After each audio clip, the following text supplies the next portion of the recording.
Assalamualaikum warahmatullahi wabarakatuh. Wilujeng enjing sadayana, wilujeng patepang deui sareng ibu dina pangajaran bahasa Sunda. Nu deungeut ayeuna bade ngabahas ngeunaan materi aksara Sunda. Siap? Kedah sargep sadayana? Bismillahirrahmanirrahim. Aksara Sunda. Bangsa Indonesia mangrupa bangsa anu mibanda kabudayaan anu kalebet kolot. Kaasup budaya tinulis. Bukti sajarah kapanggihna budaya tulis ieu nyata dina mangsa kerajaan Tarumanegara dina abad ka-5 Masehi. Ieu dibuktikeun ku kapanggihna sababaraha prasasti paninggalan kerajaan Tarumanegara, di antarana Prasasti Kebon Kopi, Prasasti Ciaruten, Prasasti Tugu, sareng Prasasti Jambu. Kapanggihna prasasti ieu terus dugi ka mangsa kerajaan Sunda, nyata kerajaan Galuh Pakuan Pajajaran dina abad ke-8 dugi ka abad ke-16 Masehi.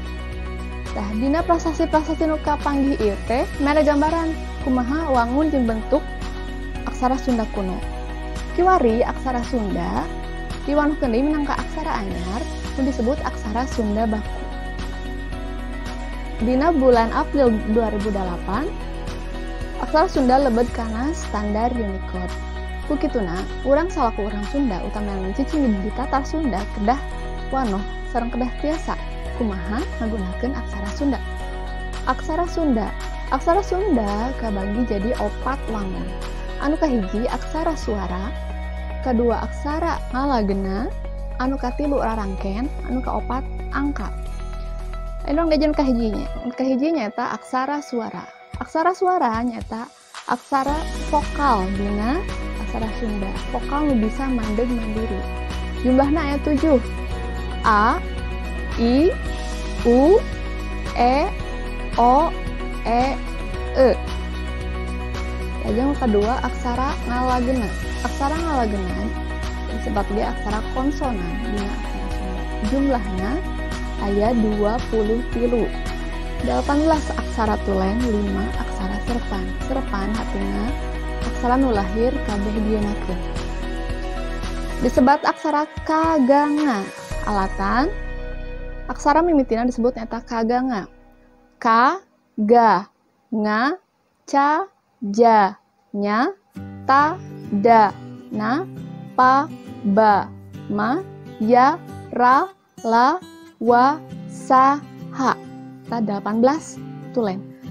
5 deui fa, va, ka, sa, za.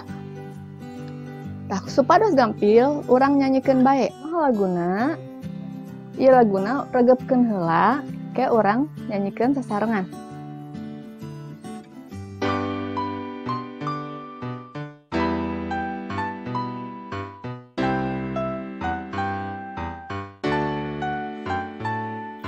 Kaganga cajanya tadana pabama yarala wasaha fafakasaza.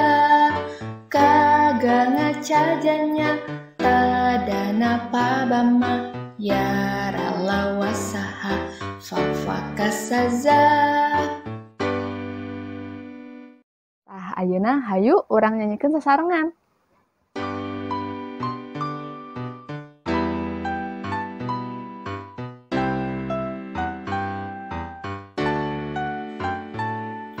Kaganga cajanya tadana pabama yarala wasaha fafakasaza.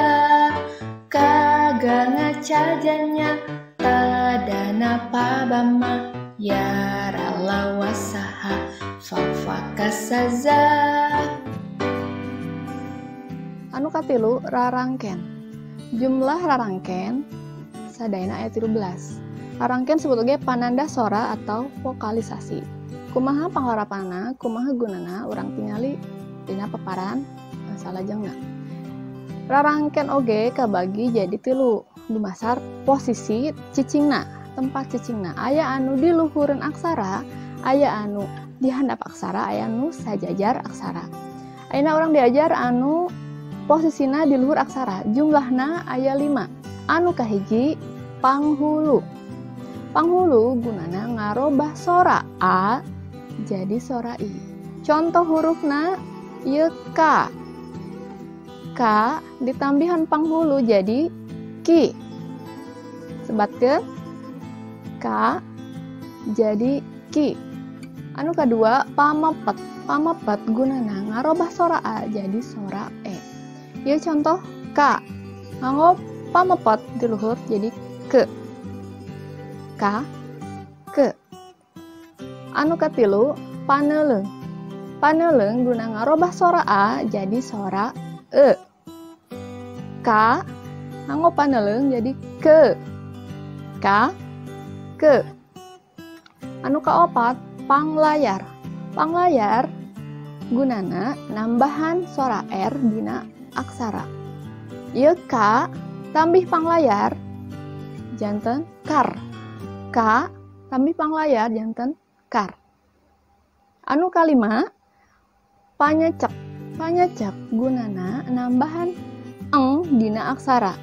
K tambah panyecek jadi kang. K, kang. Rarangken atau pananda sora anu posisina aya di handapeun aksara ngalageuna. Anu kahiji nyaeta aya panyakra. Panyakra gunana nyisipkeun huruf R dina aksara. K, kra.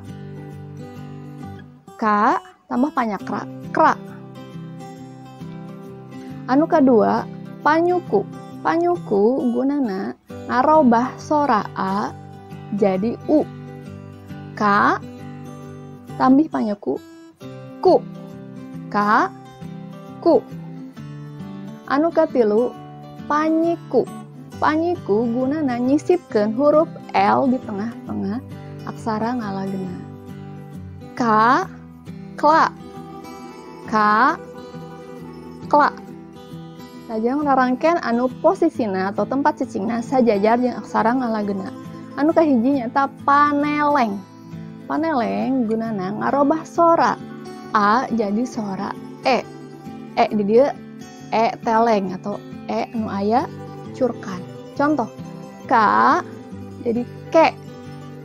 K, ke. Posisina di payunan huruf ngalageuna. Anu kadua panolong. Panolong gunana ngarobah sora A jadi O. Posisina aya di pengkeureun aksara. K, ko. K, ko. Anu katilu pamingkal. Pamingkal gunana nyisipkeun huruf Y dina aksara ngalageuna. K, kia. K, kia. Anu kaopat pangwisad. Pangwisad gunana nambah H dina aksara ngalageuna. K, kah. K, kah. Anu pamungkas nu kalima pamaeh. Pamaeh gunana ngaleungitkeun sora A dina aksara ngalageuna. K, A na leungit. Na, A na leungit. Anu pamungkas nyaeta angka. Jumlahna aya 10 ti mimiti 0 dugi ka 9.